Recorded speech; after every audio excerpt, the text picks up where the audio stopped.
The evening had started like any other Friday at Bellini's. The upscale Italian restaurant nestled in the heart of downtown Chicago was buzzing with its usual weekend crowd. Business people closing deals, couples celebrating anniversaries, and groups of friends starting their weekend with good food and wine. For May, it was just another busy shift. She'd been working at Bellini's for nearly 3 years now, balancing the demanding job with night classes in music education. At 26, she wasn't where she had expected to be at this point in her life, but she had made peace with her circumstances. Life had thrown her a curveball when her father's medical bills had forced her to drop out of music school, but she was slowly finding her way back. "Table 12 needs their appetizers," called out Vicente, the head chef, sliding 2 plates of calamari and bruschetta onto the pass.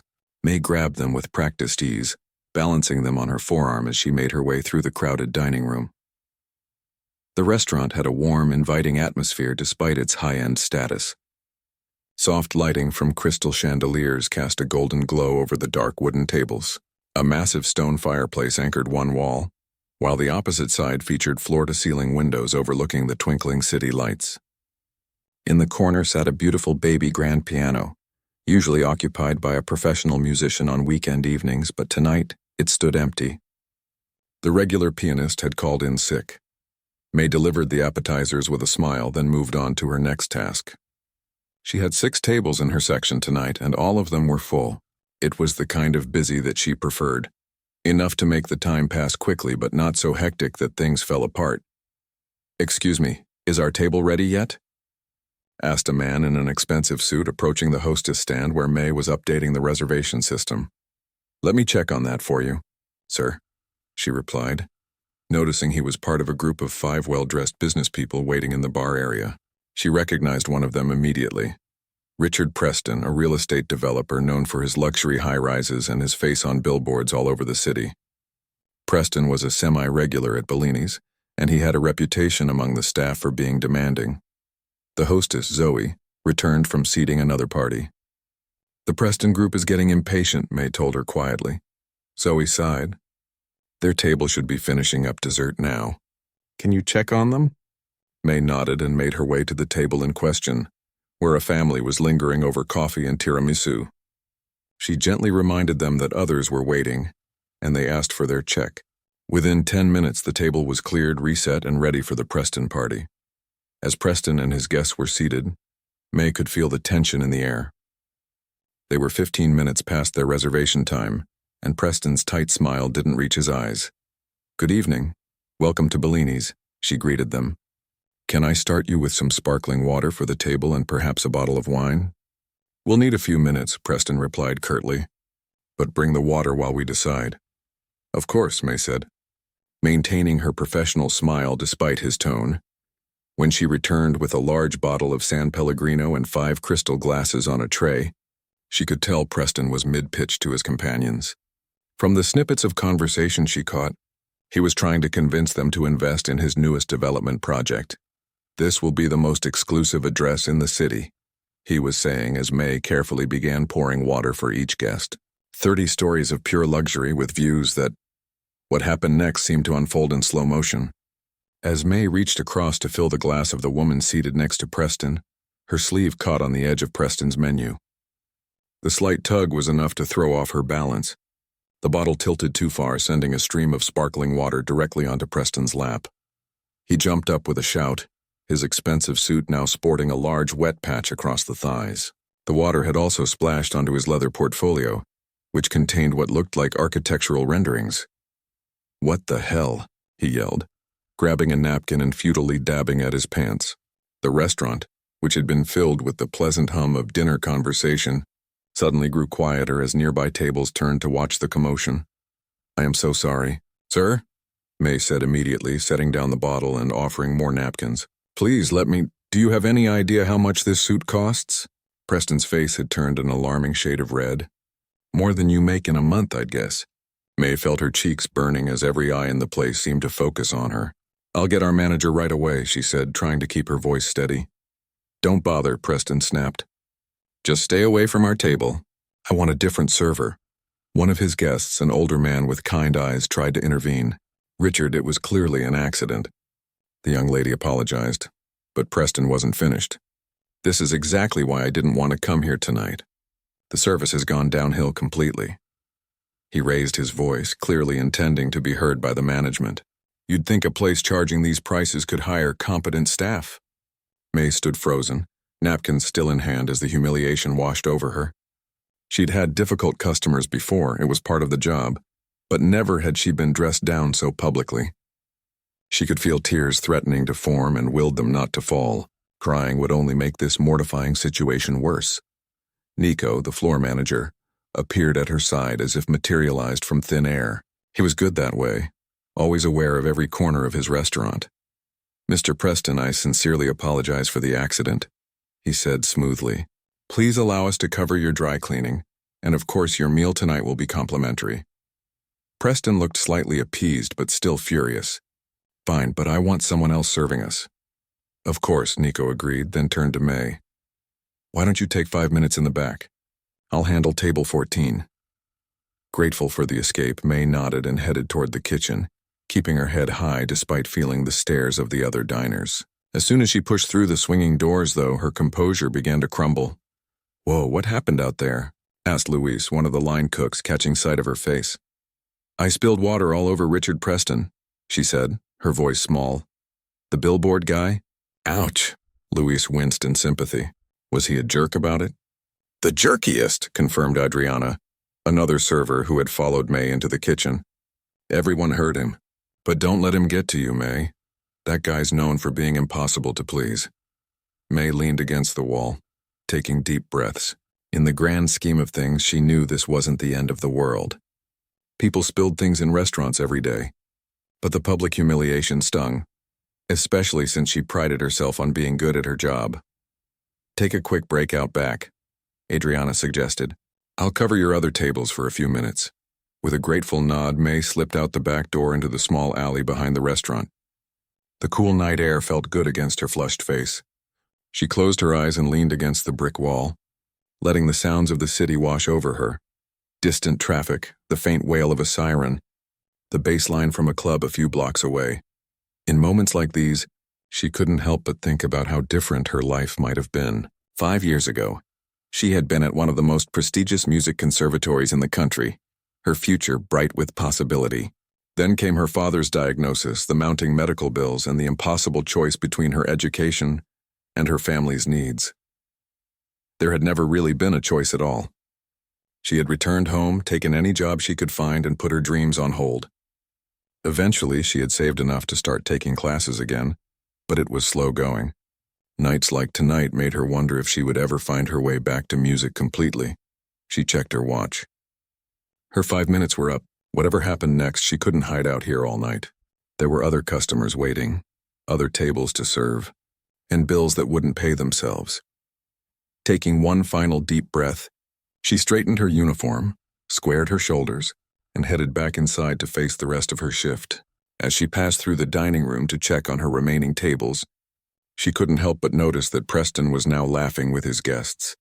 The incident apparently forgotten by everyone except her, and as she walked by the empty piano in the corner, something strange happened. For just a moment it seemed to call to her, its polished surface gleaming in the soft light, keys waiting silently for someone to bring them to life. May paused, just for a second, before continuing on her way. She had a job to do.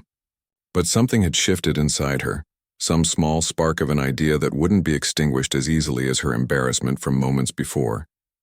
The night was still young, and anything could happen. The rest of May's shift crawled by in a fog of embarrassment. Every time she passed near Preston's table, she kept her eyes down and moved quickly. Nico had reassigned her section, giving her tables on the opposite side of the restaurant.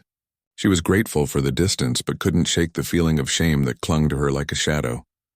"You hanging in there?" Adriana asked, bumping May's shoulder gently as they both waited at the bar for drink orders. "Barely," May admitted. "I keep replaying it in my head." "Trust me, by tomorrow no one will remember," Adriana said. "Except maybe Preston, but he's the type who collects grievances like trophies." May managed a small smile.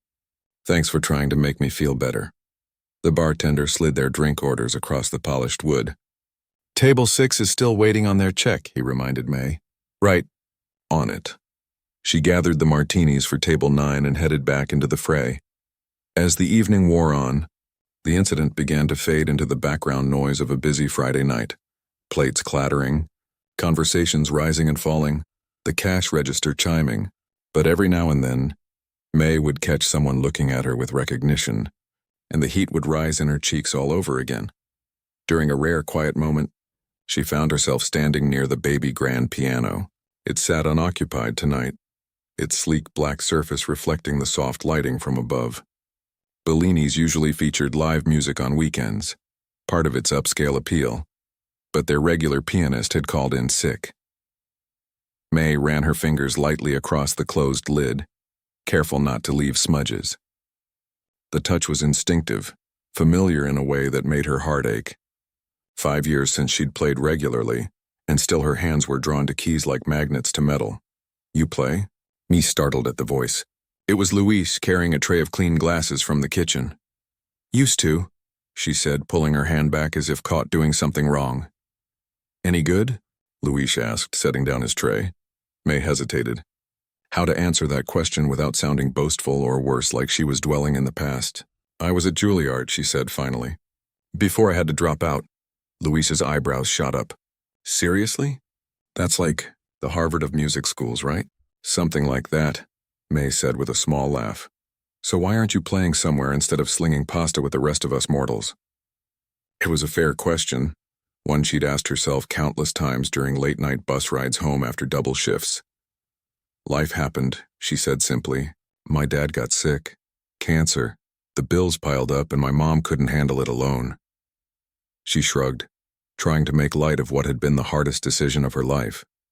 "Family comes first." Louis nodded, understanding in his eyes. "Still, that's rough. You ever think about going back?" "Every day," May admitted. "That's why I'm taking night classes. Slow and steady, right?" "You should play sometime," Louis suggested, nodding toward the piano. "I bet Nico would let you, especially on nights when Angelo can't make it." The thought both thrilled and terrified May. "Maybe someday," she said non-committally. "I'm pretty rusty now." Before Louise could respond, Adriana rushed over. "May, can you take drinks to table 12? I'm swamped and they've been waiting." "Sure thing," May said, grateful for the interruption. Talking about music always left her feeling raw, exposed in a way that made her uncomfortable.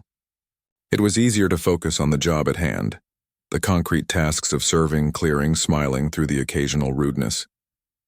Easier than dwelling on dreams deferred. As the night progressed, the restaurant grew louder. The bar area was packed now with people too deep waiting for tables. May moved efficiently through her section, taking orders, delivering food, processing payments. The rhythm of service was predictable, almost comforting in its familiarity. Around 9 o'clock, she was clearing a table when she overheard a conversation from a nearby booth. "It's a shame there's no music tonight," a woman was saying. "The pianist is usually quite good. I heard he's sick," her companion replied. "Nico mentioned it when we came in." "Well, it certainly changes the atmosphere," the woman said. "It's just not the same without it." May continued wiping down the table, but her mind was racing. The piano had been silent all night, a void in the usual ambiance of Bellini's. And while most customers hadn't commented, the energy in the restaurant did feel different, more cafeteria than fine dining. When she returned to the kitchen, she found Nico looking stressed. "Everything okay, boss?" she asked. He ran a hand through his hair. "Just got a call from Angelo. He's not going to make it tomorrow night either. Some kind of stomach bug." "That's 2 nights with no music," May observed. 3, actually. He's out Sunday too." Nico looked genuinely worried. "I've called around, but everyone's booked. Weekend gigs are scheduled months in advance." May bit her lip, considering whether to speak the words that were pressing against her teeth. After the water incident, the last thing she wanted was more attention. But seeing Nico's concern, she found herself saying, "I could fill in." "If you want." Nico looked at her skeptically. "You play piano?" "I do," she said, trying to sound more confident than she felt. "I studied at Juilliard before I had to leave." His eyebrows shot up in the same way Louise's had. "Juilliard? Seriously? Why didn't you ever mention this?" Me shrugged. "Never came up, I guess. And you'd be willing to play? Tomorrow night?" The question hung in the air between them. Was she willing?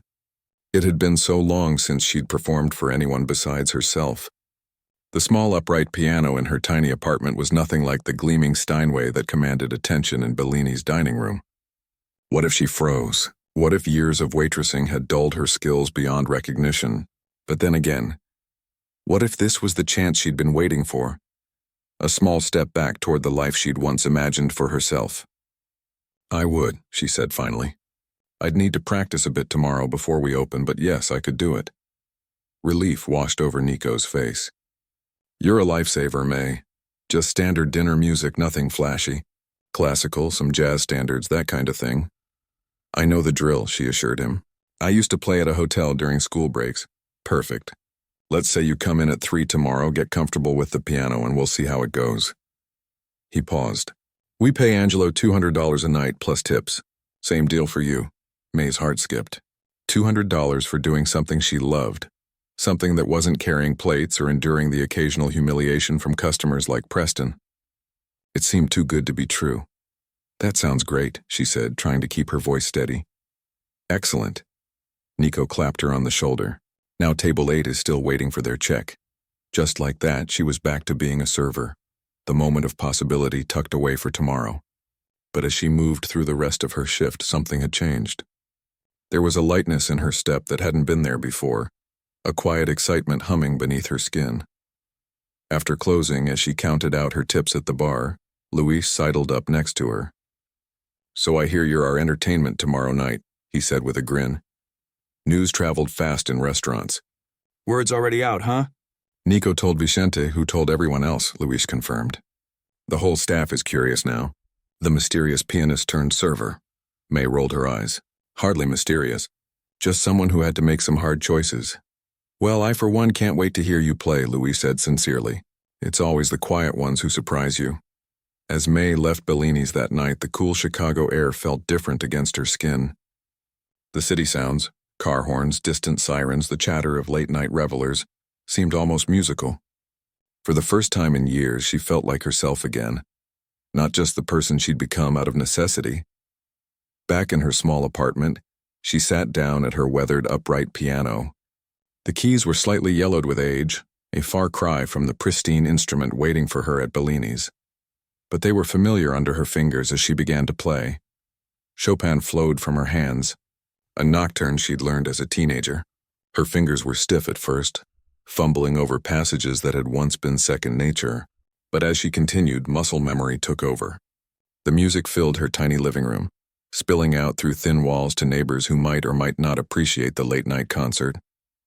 May played until her fingers ached, until the tension of the evening, Preston's anger, her humiliation, the unexpected opportunity melted away into the music.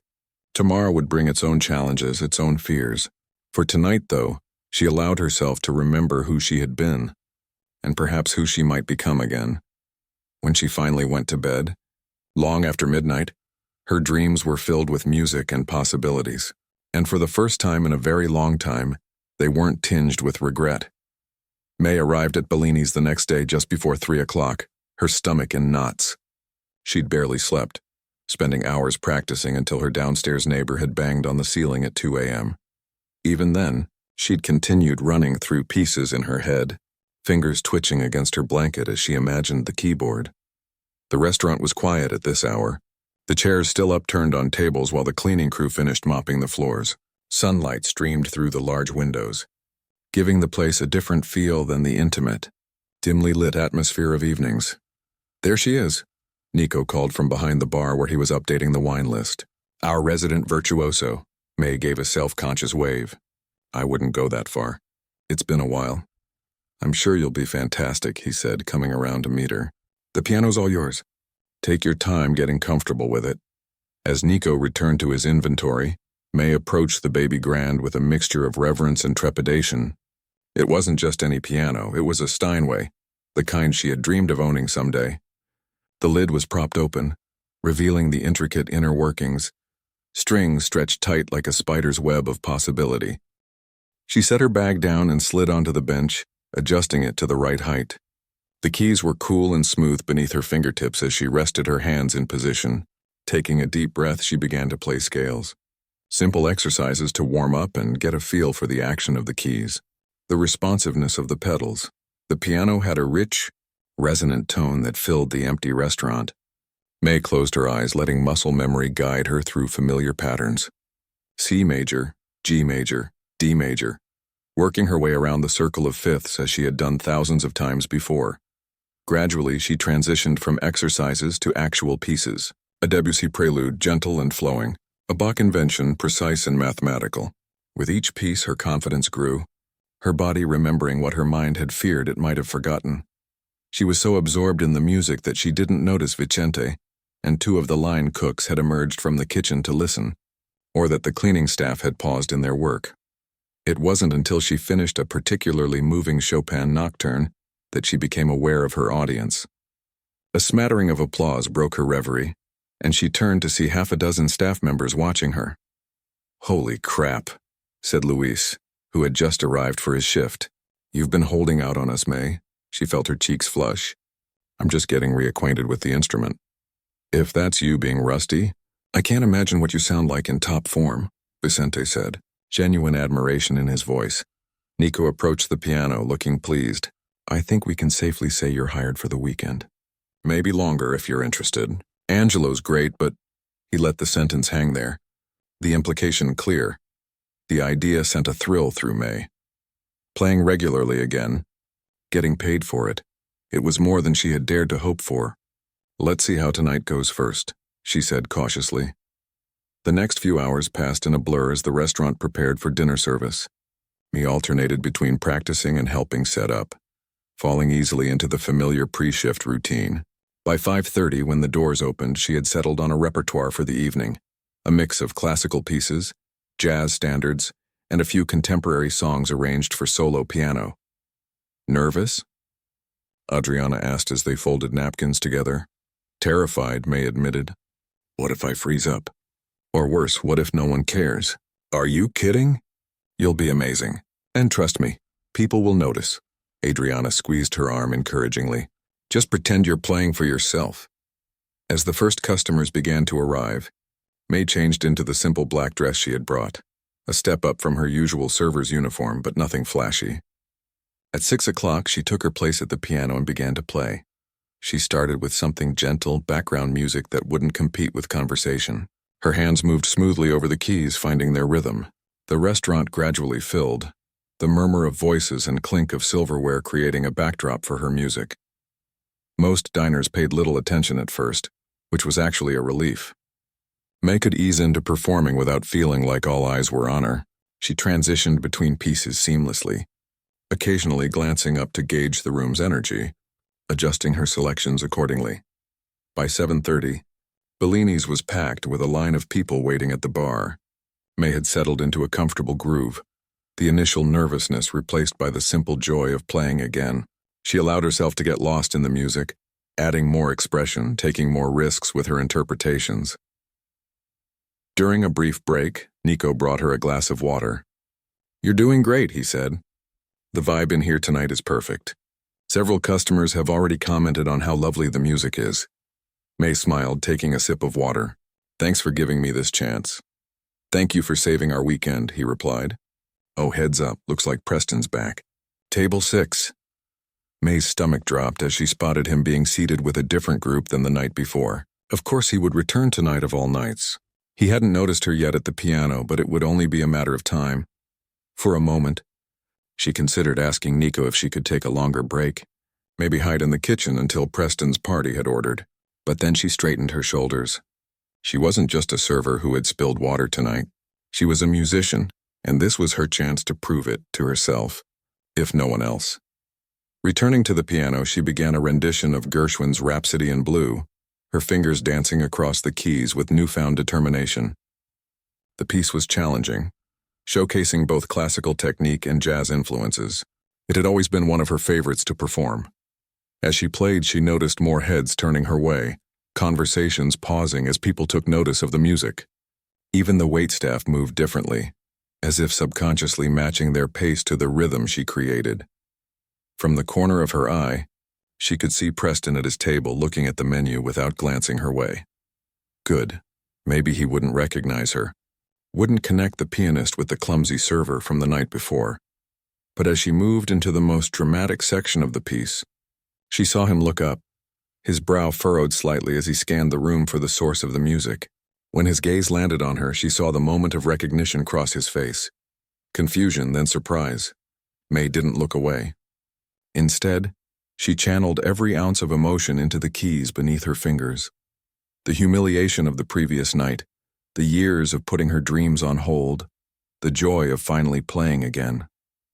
The music swelled through the restaurant, commanding attention.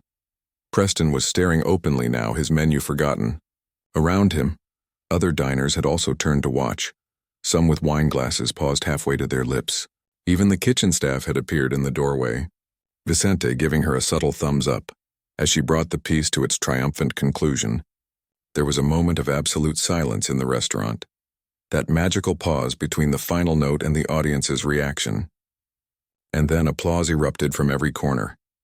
May blinked, momentarily stunned by the response. This wasn't polite acknowledgement.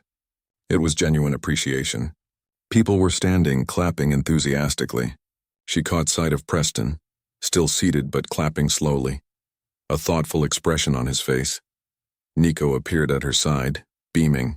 "I'd say that went over well," he said, his voice barely audible over the continued applause. "Take a bow, May, you've earned it." Shyly she stood and gave a small bow, unused to this kind of attention. The applause gradually died down and conversations resumed, though she noticed people were still glancing her way, whispering to their companions.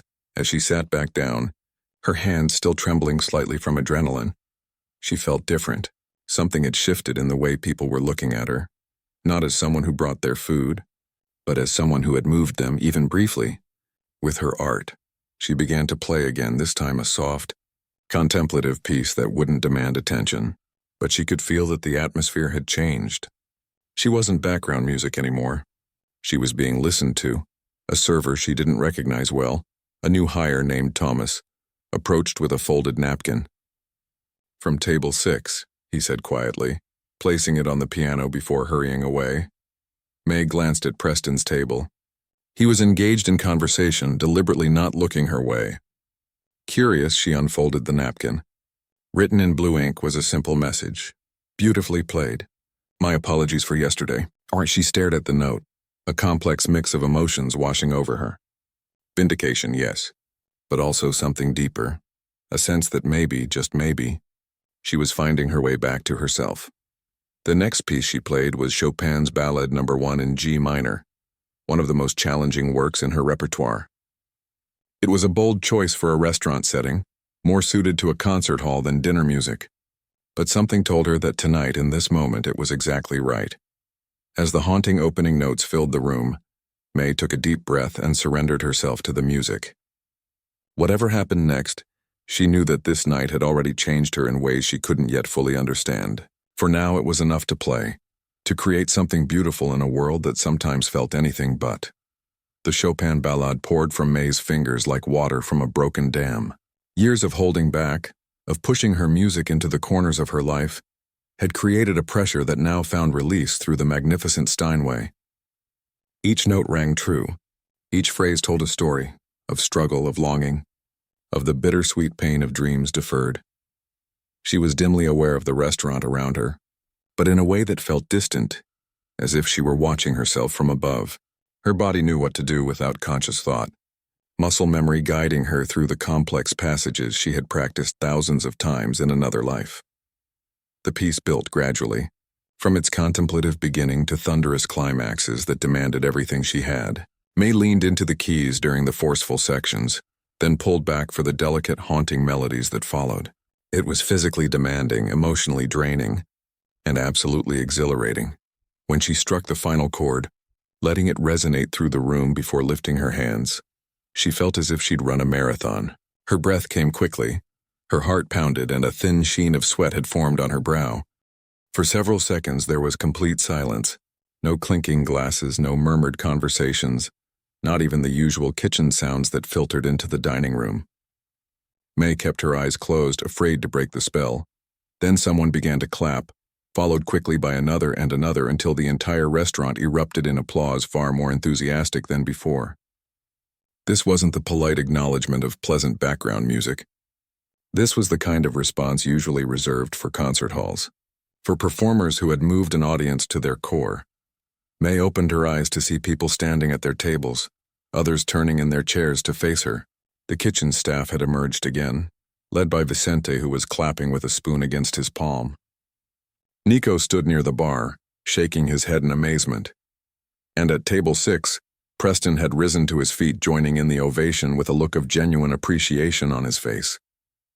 Their eyes met briefly across the room, and he gave her a small nod of respect. The moment stretched on, the applause continuing until May finally stood and gave a proper bow, her cheeks flushed with a mixture of embarrassment and pride. As she sat back down, she noticed several people had raised their phones, recording her. "Play another," someone called out. May looked to Nico, who spread his hands in a "why not" gesture. Taking a deep breath, she launched into Liszt's Liebestraum, another piece she had loved during her conservatory days. Its sweeping romanticism seemed fitting for the mood that had taken hold of the room. As she played, a strange thing happened. Servers moved more deliberately through the space, careful not to clatter dishes or speak too loudly. Conversations resumed, but in hushed tones. The entire atmosphere of Bellini's had transformed from a busy restaurant into something closer to a music venue where food happened to be served. When the dinner rush finally began to slow around 10 o'clock, May's fingers were sore and her back ached from maintaining proper posture for hours. But it was a good kind of pain, the satisfying fatigue that comes from doing something meaningful. During a short break, Adriana brought her a glass of sparkling water with lemon. "You're the talk of the restaurant," she said, setting the drink on a napkin atop the piano. "I've never seen anything like it. People are asking if you play here regularly now." "What are you telling them?" May asked, flexing her tired hands. "That they'll have to come back to find out?" Adriana replied with a grin. "Nico's phone has been blowing up with reservation requests for tomorrow." "I think you've created a monster." May laughed, the sound light and unfamiliar to her own ears. When was the last time she had felt this kind of joy? This sense of rightness in the world? "Oh, and by the way," Adriana added, lowering her voice, "the guy at table 12 has been watching you all night. Not in a creepy way," she clarified quickly. "More like he's studying you. He asked a lot of questions about you. In a good way." May glanced over at table 12, where an older man with silver hair and wire-rimmed glasses sat alone. He was well-dressed but not flashy, with a thoughtful face that seemed vaguely familiar, though she couldn't place why. "What kind of questions?" she asked, suddenly self-conscious. "Your name, how long you've worked here, where you studied. I hope you don't mind, but I told him about Juilliard." Adriana looked slightly guilty. "Was that okay?" "It's fine," May assured her, though she felt a twinge of unease. She wasn't used to being the center of attention, especially from strangers. "He left his card for you," Adriana said, pulling a small white rectangle from her apron pocket. "Said to give it to you when you take a break." May accepted the card, turning it over in her hands. "Dr. Robert Chen, Director of Community Outreach, Chicago Symphony Orchestra," she read aloud, her voice barely a whisper. Adriana's eyes widened. "The Chicago Symphony? Are you kidding me? I don't understand," May said, staring at the card as if it might disappear. "Why would he want to talk to me?" "Maybe because you play like a freaking genius?" Adriana suggested. "May, this could be huge." Before May could respond, Nico appeared. "Sorry to interrupt, but we have a situation." He nodded toward the front of the restaurant, where a small crowd had gathered by the hostess stand. "Word's getting around about our pianist. People are showing up just to hear you play." May blinked in surprise. "Really? Really? Think you could do another set? I know it's late, but..." He gestured helplessly at the waiting customers. For a moment, fatigue warred with the intoxicating feeling of being wanted, needed for her music. "It wasn't a contest." "Of course," she said, tucking Dr. Chen's card into her dress pocket. "I can play for another hour." The look of relief on Nico's face was worth it. "You're saving me tonight, May. I mean it."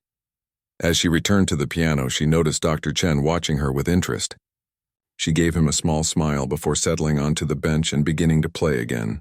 This time, she chose more accessible pieces, some Einaudi, a few film scores, arrangements of popular songs that showcased her classical training, while being immediately recognizable to a general audience. The new arrivals crowded around the bar and filled in at empty tables, many ordering only drinks or desserts, clearly there more for the music than the food. As the evening progressed, May found herself playing with a freedom she hadn't felt in years. There was no pressure to be perfect, no stern professors judging her technique, no competitions to win or lose. There was only the music, the audience, and the pure joy of connection between them. When she finally played her last piece just after 11, the applause was warm and sustained. People approached the piano to thank her, to ask when she would play again, to express amazement that such talent had been hidden behind a server's uniform all this time. Through it all, May maintained a humble demeanor, thanking people for their kind words while still feeling slightly disoriented by the turn her life had taken in the span of 24 hours. As the crowd thinned, Dr. Chen finally made his way to the piano. Up close, he had kind eyes behind his glasses and a gentle smile that put May at ease. "That was quite remarkable," he said, extending his hand. "I'm Robert Chen." "May Lin," she replied, shaking his hand. "Thank you for staying so late. I wouldn't have missed it," he said sincerely.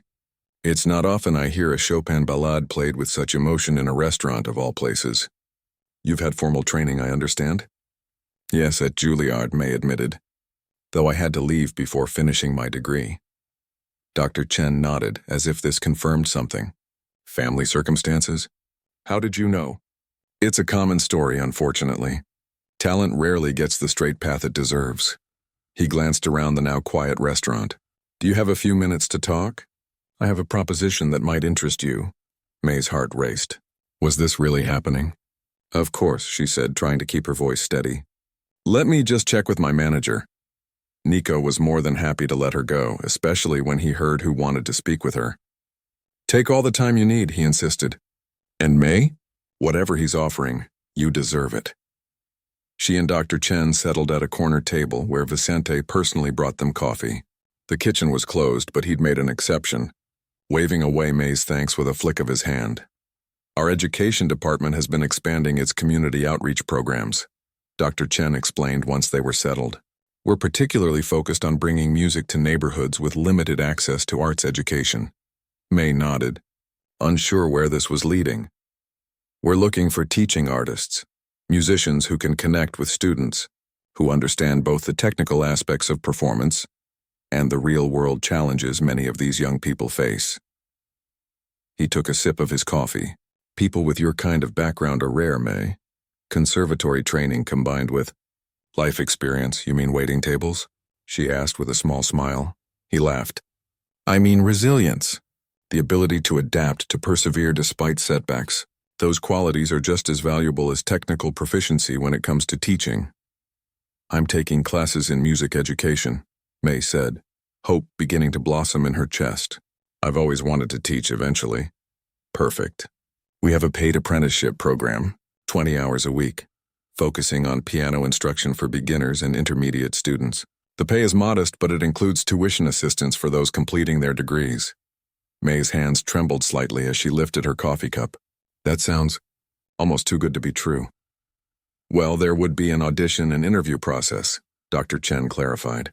"But after what I heard tonight, I don't think the audition will be a problem." As they continued talking, the details of the opportunity becoming clearer, May felt as if she were in a dream. Just yesterday, she had been humiliated in this very room, reduced to tears by a customer's cruel words.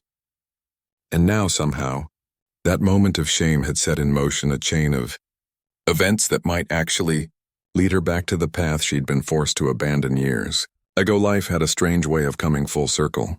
Sometimes 3 months later, May pushed open the heavy glass doors of the Chicago Cultural Center, her breath creating small clouds in the chilly November air. The snow had started falling that morning, dusting the city with the first hint of winter. She adjusted her scarf and hurried inside, stamping her boots on the mat to shake off the snow.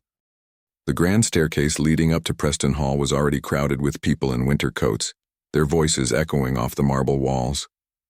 May checked her watch, still 30 minutes before the concert was set to begin, but already a good turnout. "There you are," called a voice from the top of the stairs. Dr. Chen waved to her, his silver hair catching the light from the ornate chandeliers overhead. I was beginning to worry. Sorry, May said, climbing the stairs to join him. The bus was running late because of the snow. Well, you're here now. That's what matters. He led her through the crowd toward the performance space. Are you ready for this? May took a deep breath. As ready as I'll ever be. The past 3 months had been a whirlwind of change. After her impromptu performance at Bellini's, everything had happened with dizzying speed. The audition for the Chicago Symphony Orchestra's community outreach program, the offer letter that arrived a week later, the tearful conversation with Nico when she gave notice at the restaurant. You'll still play for us on weekends, right? He had asked.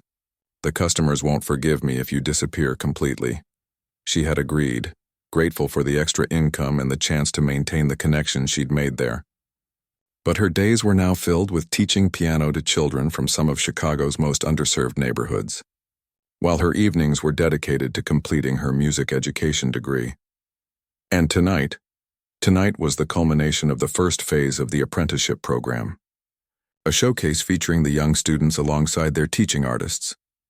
The parents are already here, Dr. Chen told her as they entered the hall, and I spotted at least 2 board members in the crowd. No pressure then, May said with a nervous laugh. They'll love you, he assured her. Just like your students do. At the mention of her students, May felt a wave of pride. 20 kids ranging from 8 to 16 years old, most of whom had never touched a piano before she came into their lives. They had worked so hard over these past months, practicing on keyboards in community centers and schools where the program had established satellite locations. Speaking of which, Dr. Chen said, Darnell is looking for you. Something about being nervous, May nodded. I'll find him. She made her way backstage where the students were gathered in various states of excitement and anxiety. Some were practicing their pieces one last time on silent keyboards. Others were fixing hair or straightening the simple black and white outfits they'd been provided for the performance. Darnell, a serious 12-year-old with a natural talent that reminded May of herself at that age, was sitting alone in a corner, his hands clasped tightly in his lap. Hey there, she said, sitting down beside him. Dr. Chen said you were looking for me. I can't do it, Darnell said quietly. I'm gonna mess up and everyone's gonna laugh at me. May recognized the fear in his eyes. It was the same fear she had battled before her first recital, the same fear that had nearly paralyzed her that night at Bellini's. Can I tell you a secret? She asked. Darnell looked up. What? 3 months ago I was working as a server at a restaurant. I spilled water all over an important customer, and he yelled at me in front of everyone. I was so embarrassed I wanted to disappear. For real? Darnell's eyes widened. For real. I felt like the smallest person in the world. She smiled at the memory, amazed at how the sting of that moment had faded. But then something happened. I got a chance to play the piano there, and it changed everything. Were you scared? Terrified, May admitted. But I did it anyway. And you know what? That moment of being brave led me here, to this job, to meeting you and all the other students. Darnell considered this. But what if I mess up? Then you mess up, May said simply. You take a breath, you find your place, and you keep going. That's what musicians do. The audience isn't here to judge you, Darnell. They're here to share in something beautiful that you're creating. He didn't look entirely convinced, but his shoulders relaxed slightly. You'll be watching, right? The whole time, she promised. And after we'll play our duet together. I've got your back. A stagehand appeared at the door. 10 minutes, everyone. The backstage area erupted into a flurry of last-minute preparations. May helped Darnell to his feet and gave his shoulder a reassuring squeeze before moving on to check on her other students. As the young performers lined up in their order of appearance, May felt a different kind of nervousness than she had experienced in her own performing days. This wasn't about her anymore. It was about these kids and what they had accomplished in such a short time. From her position in the wings, she watched as Dr. Chen stepped onto the stage to welcome the audience and explain the program's mission. The lights dimmed slightly and the first student walked out to polite applause. One by one, her students performed their pieces, some simple single-handed melodies, others more complex arrangements that showcased their progress. There were a few missed notes, a couple of false starts, but each child pushed through with determination. When it was Darnell's turn, May held her breath. He walked to the grand piano with measured steps, adjusted the bench with care, and sat with the perfect posture she had drilled into him. After a moment's pause, his fingers found the keys and the opening notes of Beethoven's Für Elise filled the hall. It wasn't perfect. There were hesitations, a rushed passage in the middle, but the musicality was there. The understanding of dynamics, the respect for the piece's emotional core. When he finished, the applause was enthusiastic and genuine. As the showcase continued, May found herself blinking back unexpected tears. 3 months ago, these children had never played a note. Now they were performing in one of Chicago's most beautiful venues, sharing their newfound love of music with a rapt audience. After the last solo performance, Dr. Chen returned to the stage. For our final piece, he announced, teaching artist May Lin will join her student Darnell Washington for a special duet arrangement. May walked onto the stage to join Darnell at the piano. They had practiced this piece for weeks, a four-handed arrangement of a popular movie theme that Darnell had specifically requested. As they positioned themselves on the bench, May gave him an encouraging nod. Together, they began to play, their hands crossing occasionally, finding a rhythm that complemented each other perfectly. The piece built to a triumphant conclusion that had the audience on their feet before the final notes had faded. As they took their bow, May spotted familiar faces in the crowd. Nico and Adriana were there, along with several other staff members from Bellini's. They had closed the restaurant early to attend, a gesture that touched May deeply, and in the third row, looking slightly out of place but clapping enthusiastically, was Preston. He had become a regular at Bellini's on the weekends when May played, often requesting specific pieces and leaving generous tips. It was his way of making amends, she supposed. After the performance, as students reunited with proud parents and Dr. Chen chatted with board members, May found herself surrounded by her restaurant family. That was incredible, Adriana said, hugging her tightly. Those kids adore you. She's found her calling, Nico agreed. Though we still miss having you around full-time. I miss you guys too, May said sincerely. But I'll still see you on Saturday nights. As the group chatted, Preston approached hesitantly. Ms. Lin, he said formally. That was quite remarkable. Thank you.